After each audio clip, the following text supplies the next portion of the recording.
ನಾವು 3 ತಿಂಗಳ ಹಾಸ್ಪಿಟ್ಲಲ್ಲಿ ಹೇಗಿದ್ವಿ ಅಂತ ತಿಳಿಸ್ಕೊಡ್ತೀನಿ. ಅದನ್ನು ಕೋವಿಡ್ ಟೈಮಲ್ಲಿ ನಂಗೆ ಡೆಲಿವರಿ ಆಗಿದ್ದು. ಸುಮಾರು ಜನ ವಿಡಿಯೋ ಕಮೆಂಟ್ ಮಾಡಿದ್ದಾರೆ, ಯಾವ ಊರು ಮತ್ತು ಏನು ಜರ್ನಿ ಮಾಡ್ತಾಯಿದ್ರು ಅವರು ಅಂತ. ಮತ್ತು ಕೆಲವರು ನಮ್ಮ ವೈಫ್ ಕೂಡ ಇವಾಗ 7 ತಿಂಗಳು ನಮಗೂ ಭಯ ಆಗ್ತಾಯಿದೆ ಅಂತ. ಹಂಗಾಗಿ 1 kg ಅಷ್ಟು ಇರ್ತಿದ್ರೆ ಮಕ್ಕಳು ಏನೂ ಆಗ್ತಿರಲಿಲ್ಲ. ಬರೀ 800 ಗ್ರಾಮ್ ಇದ್ರಲ್ವ, ಹಂಗಾಗಿ ಈ ಥರ ಪ್ರಾಬ್ಲಮ್ ಆಯಿತು. ಎಕ್ಸ್ಪೈರ್ಡ್ ಆದರು ಮಕ್ಕಳು. ಹಾಯ್, ಎಲ್ರಿಗೂ ನಮಸ್ಕಾರ. ಮತ್ತೊಮ್ಮೆ ನಿಮ್ಮೆಲ್ಲರಿಗೂ ನನ್ನ ವಿಡಿಯೋಗೆ ಸ್ವಾಗತ. ಎಲ್ಲರೂ ಹೇಗಿದ್ದೀರಾ? ಚೆನ್ನಾಗಿದ್ದೀರಾ ಅಂತ ನಾನು ಭಾವಿಸ್ತೀನಿ. ನಾನು ರೀಸೆಂಟಾಗಿ 1-2 ಡೇಸಲ್ಲಿ ಒಂದು ವ್ಲಾಗ್ ಹಾಕಿದ್ದೆ. ನಮ್ಮ ನಾದಿನಿಗೆ, ನಮ್ಮ 5ನೇ ಹೆಂಡತಿಗೆ 7 ಮಂತಿಗೆ ಡೆಲಿವರಿ ಆಗಿ 2 ಮಕ್ಕಳು ಹೆಣ್ಮಕ್ಳಾಗಿದ್ದರು. ಚೆನ್ನಾಗಿದ್ದರು. ಆದರೆ ಪ್ರೀ ಮೆಚೂರ್ ಬೇಬಿ 7 ಮಂತಿಗೆ ಡೆಲಿವರಿ ಆಗಿತ್ತು. ಮತ್ತು ವೆಯ್ಟ್ ಕೂಡ ಕಡಿಮೆ ಇರೋದ್ರಿಂದ ಡೆತ್ ಆದರು. ಮತ್ತು ಅವ್ರು ಜರ್ನಿ ಮಾಡ್ತಾಯಿದ್ರು ಅಂತೆಲ್ಲ ಇದ್ರ ಬಗ್ಗೆ ವಿಡಿಯೋ ಹಾಕಿದೆ. ತುಂಬ ಚೆನ್ನಾಗಿ ರೆಸ್ಪಾನ್ಸ್ ಬಂದಿದೆ. ನಾನು ಈ ವಿಡಿಯೋ ಯಾವ ಉದ್ದೇಶದಿಂದ ಮಾಡಿದ್ದೆ ಅಂದರೆ, ಸುಮಾರು ಜನ ಪ್ರೆಗ್ನೆಂಟ್ಗಳು ಹೆಣ್ಮಕ್ಳು ಇರ್ತಾರೆ, ನೋಡ್ತಾರೆ ನಮ್ಮ ವೀಡಿಯೋಸ್ನ, ಅವ್ರಿಗೂ ಯೂಸ್ಫುಲ್ ಆಗುತ್ತೆ ಅನ್ನೋ ಉದ್ದೇಶದಿಂದ ನಾನು ಈ ವಿಡಿಯೋ ಮಾಡಿದ್ದೆ ಫ್ರೆಂಡ್ಸ್. ತುಂಬ ಚೆನ್ನಾಗಿ ರೆಸ್ಪಾನ್ಸ್ ಬಂದಿದೆ. ಯಾರೆಲ್ಲ ನನ್ನ ವಿಡಿಯೋ ನೋಡಿದ್ದೀರಾ, ಸಪೋರ್ಟ್ ಮಾಡಿದ್ದೀರಾ, ಕಮೆಂಟ್ ಮಾಡಿದ್ದೀರಾ, ನಿಮ್ಮೆಲ್ಲರಿಗೂ ಧನ್ಯವಾದ ಹೇಳ್ತೀನಿ. ಮತ್ತು ನಾನು ಇದ್ರ ಬಗ್ಗೆನೇ ಮತ್ತೆ ಸ್ವಲ್ಪ ಮಾತಾಡೋಣ ಅಂತ ಹೇಳ್ಬಿಟ್ಟು ವಿಡಿಯೋ ಮಾಡ್ತಾಯಿದ್ದೆ. ನನಗೂ ಫ್ರೆಂಡ್ಸ್ 7 ತಿಂಗಳಿಗೆ ಡೆಲಿವರಿ ಆಗಿದ್ದು. ಮತ್ತು ನಾವು ಕೂಡ ಸ್ಟಾರ್ಟಿಂಗು ಇದು ನಮ್ಮ ನಾದಿನಿಗೆ, ನಮ್ಮ 5ನೇ ಹೆಂಡತಿಗೆ ಡೆಲಿವರಿ ಆಯ್ತಲ್ಲ ಇವಾಗ ಒಂದು ಲಾಸ್ಟ್ ವೀಕಲ್ಲಿ, ಆವಾಗ ಹಂಗೆ ಅಂದ್ಕೊಂಡಿದ್ವಿ. ನಮ್ಮ ಅತ್ತೆ ಸಲವಳ್ಳಿ ಅಂತ ಹೇಳ್ತಾರಲ್ಲ, ನಮ್ಮ ಅತ್ತೆಗೂ 7 ತಿಂಗಳಿಗೆ ಡೆಲಿವರಿ ಆಗಿತ್ತಂತೆ. ನಮ್ಮ ಯಜಮಾನರು 7 ತಿಂಗಳಿಗೆ ಹುಟ್ಟಿದ್ರಂತೆ. ನನಗೂ ನನ್ನ ಮಗ 7 ತಿಂಗಳಿಗೆ ಹುಟ್ಟಿದ್ದು. ನಾನು ಅದನ್ನು ಯಾವಾಗ ಕೋವಿಡ್ ಟೈಮಲ್ಲಿ ಡೆಲಿವರಿ ಆಗಿದ್ದು ನನಗೆ. ನನ್ನ ಮಗ ಕೂಡ ಬರೀ 800 ಗ್ರಾಮ್ ಅಷ್ಟೇ ಇದ್ದಿದ್ದು. ನಾವು ಕೋವಿಡ್ ಟೈಮಲ್ಲಿ ನಂಗೆ ಡೆಲಿವರಿ ಆಗಿದ್ದು. 3 ತಿಂಗಳು ನಾವು ಇಲ್ಲೇ ಹಾಸನಲ್ಲಿ ಗೌರ್ಮೆಂಟ್ ಹಾಸ್ಪಿಟ್ಲಲ್ಲಿ ಇದ್ದು ಅವನ್ನ ಉಳಿಸ್ಕೊಂಡು ಬಂದಿದ್ದೀವಿ ನಾವು.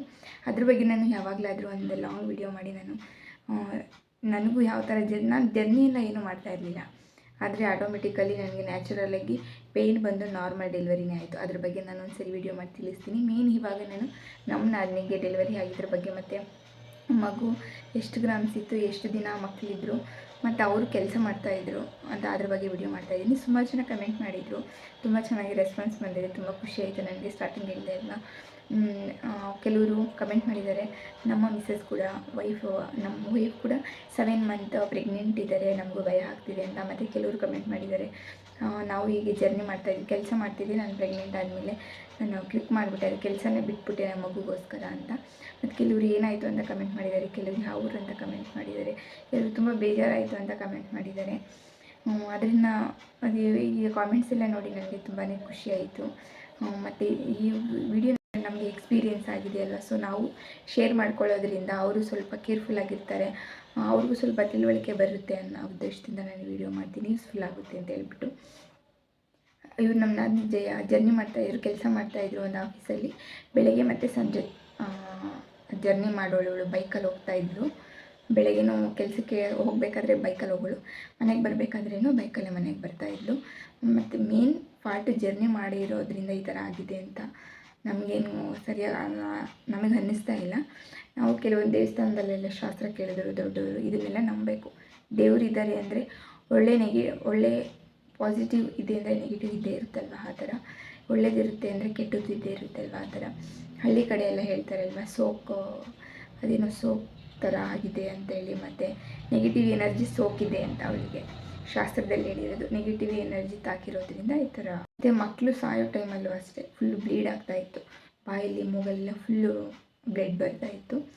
ಮತ್ತು ಅವರಿಗೆ ಬುಧವಾರ ಡೆಲಿವರಿ ಆಗಿದ್ದು. 2 ಹೆಣ್ಮಕ್ಳೇ, ಟ್ವಿನ್ಸು. ಅವರು ಇಬ್ಬರೂ, ಒಂದು ಮಗು 800 ಗ್ರಾಮ್ ಇತ್ತು, ಇನ್ನೊಂದು ಮಗು 800 ಗ್ರಾಮ್ ಎಷ್ಟು ಸ್ವಲ್ಪ 8.5 ಏನೋ ಇತ್ತು. 800 ಗ್ರಾಮ್ ಒಟ್ಟು 1 kg ಒಳಗಡೆನೇ ಇದ್ದರು. 2 ಹೆಣ್ಮಕ್ಳು. ಬೆಳವಣಿಗೆ ಇಲ್ಲ ಹಾಸ್ಪಿಟ್ಲಲ್ಲಿ, ಡಾಕ್ಟ್ರು ಎಲ್ಲ ಬೆಳವಣಿಗೆ ಏನೂ ಆಗಿಲ್ಲ ಅಂತ ಹೇಳಿದ್ರು. ಏನೂ ರೆಸ್ಪಾನ್ಸ್ ಮಾಡ್ತಾಯಿಲ್ಲ, ಮೆಡಿಷನ್ ಏನೂ ರೆಸ್ಪಾನ್ಸ್ ಮಾಡ್ತಾಯಿಲ್ಲ ಅಂತ ಹೇಳಿದ್ರು. ಹಾಗೆ ವೇಟ್ ಕೂಡ ಕಡಿಮೆ ಇರೋದ್ರಿಂದ ರೆಸ್ಪಾನ್ಸ್ ಮಾಡ್ತಾಯಿಲ್ಲ ಅಂತ. Next day blood full, delivery ಆಗಿ 2 ದಿನ ಆದಮೇಲೆ ಮೂಗಲ್ಲಿ ಬಾಯಲ್ಲೆಲ್ಲ ಬ್ಲಡ್ ಬರ್ತಿತ್ತು. ನೆಕ್ಸ್ಟ್ ಒಂದು 2 ಡೇಸ್ ಮಕ್ಕಳಿದ್ರು. ಶುಕ್ರವಾರ ಒಂದು ಮಗು ಡೆತ್ ಆಯಿತು, ಶನಿವಾರ ಒಂದು ಮಗು ಡೆತ್ ಆಯಿತು ಫ್ರೆಂಡ್. ಈಗಿನ ಜನ್ರೇಷನ್ ತುಂಬ ಕಷ್ಟ, ಆಗಿನ ಥರ ಅಲ್ಲ. ಈಗಿನ ಅಂದರೆ ಅಷ್ಟೊಂದು ಹೆದರ್ಕೊಳ್ಳೋ ಅವಶ್ಯಕತೆ ಇಲ್ಲ, ದೇವ್ರ ಜೊತೆಗಿರ್ತಾರೆ. ಗಟ್ಟಿ ಇರೋ ಮಕ್ಕಳು ಏನೂ ಆಗಲ್ಲ, ಏನೇ ತಾಕಿದ್ರು ಏನೇ ಆದರೂ ಜರ್ನಿ ಮಾಡಿದ್ರು ಏನೇ ಮಾಡಿದ್ರು. ಆದರೆ ಕೆಲವ್ರದ್ದು ಸೆನ್ಸಿಟಿವ್ ಇರುತ್ತಲ್ಲ, ಗರ್ಭಕೋಶ ತುಂಬ ಕಷ್ಟ, ಮತ್ತು ಟೈಮ್ ಸರಿ ಇಲ್ಲ ಅಂದರೆ ಏನೂ ಮಾಡೋಕ್ಕಾಗಲ್ಲ ಅಲ್ವಾ. ಆದರೂ ಈ ಕೆಟ್ಟು ನೆಗೆಟಿವ್ ಎನರ್ಜಿ ಎಲ್ಲ ತಾಕ್ತು, ಸೋಕೆಲ್ಲ ತಾಕ್ತು ಅಂತಾರಲ್ಲ, ಆದರೆ ಮಕ್ಕಳು ಏನು ಮಾಡಿದ್ರು ಅಲ್ವಾ. ಮಕ್ಕಳು ದೇವ್ರ ಸಾಮಾನ ಅಲ್ವಾ. ಮಕ್ಕಳಿಗೆ ಆ ಥರ ದೇವ್ರ ಸಾಮಾನ ಅಂತಾರೆ, ಆ ಥರ ತಾಕ್ಬಿಟ್ಟು ಮಕ್ಕಳೇ ಸತ್ತೋಗ್ಬಿಟ್ರೆ ಏನು ಮಾಡೋದು. ಬೇಜಾರು, ಮಕ್ಕಳ ಥರ ಆದರು ಅಂತ ಬೇಜಾರಾದರೆ ಏನು ಮಾಡೋಕ್ಕಾಗುತ್ತೆ. ಈಗಿನ ಪ್ರೆಗ್ನೆಂಟ್ಗಳು ಯಾರು ಇದ್ದೀರಾ, ಯಾರು ಈ ವಿಡಿಯೋ ನೋಡ್ತಾ ಇದ್ದೀರಾ, ಪ್ರೆಗ್ನೆಂಟ್ ಇರೋ ಮಕ್ಕಳು ತುಂಬ ಕೇರ್ಫುಲ್ಲಾಗಿರಿ. ಸಿಟಿಲಿಂದ ನೋಡ್ತಿರೋರು, ಗೊತ್ತಿಲ್ಲದೆ ಇರೋರು ನಾನು ಹೇಳ್ತಿದ್ದೀನಿ, ಹುತ್ತದಲ್ಲಿ ಮಣ್ಣು ತೆಗೆದುಬಿಟ್ಟು ಹಾಕಿದ್ರು ಮಕ್ಕಳನ್ನ ಒಂದೇ ಹತ್ರಕ್ಕೆ ಇಬ್ಬರೂ. ಮತ್ತು ಅದೇನು ಹಾಲು ತುಪ್ಪ ಬಿಟ್ಟರು 3 ದಿನ ಆದಮೇಲೆ, ಅಷ್ಟೇ, ಬೇರೆ ಏನೂ ಮಾಡಿಲ್ಲ. ಹುಟ್ಟಿದ ಮಕ್ಕಳು ದೇವ್ರ ಹತ್ರಕ್ಕೆ ಹೋಗ್ತಾರಂತೆ, ಏನೂ ಆಗಲ್ವಂತೆ. ಹುಟ್ಟಿರೋ ಮಕ್ಕಳು ದೇವ್ರ ಸಮಾನ ಅಂತಲ್ಲ, ದೇವ್ರ ಹತ್ರ ಹೋಗ್ತಾರಂತೆ ಮಕ್ಕಳು, ಏನು ತೊಂದರೆ ಆಗಲ್ಲ ಅಂತಾರೆ.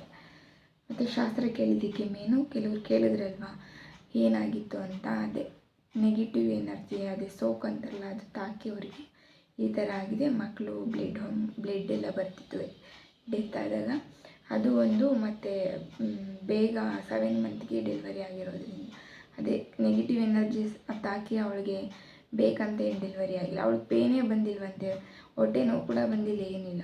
ಹಂಗೆ ಬರೀ ಕಾಲೆಲ್ಲ ಒಂಥರ ಆಗ್ತಿತ್ತಂತ ಅಷ್ಟೇ ಡೆಲಿವರಿ ಆಗಿರೋದು. ಅಂದರೆ ಫುಲ್ಲು ಅವಳಿಗೂ ಕೂಡ ಫೇಸ್ ಎಲ್ಲ ಒಂಥರ ಆಗಿತ್ತು, ಮಗು ತಾಯಿ ಬಾಣಂತಿಗೆ.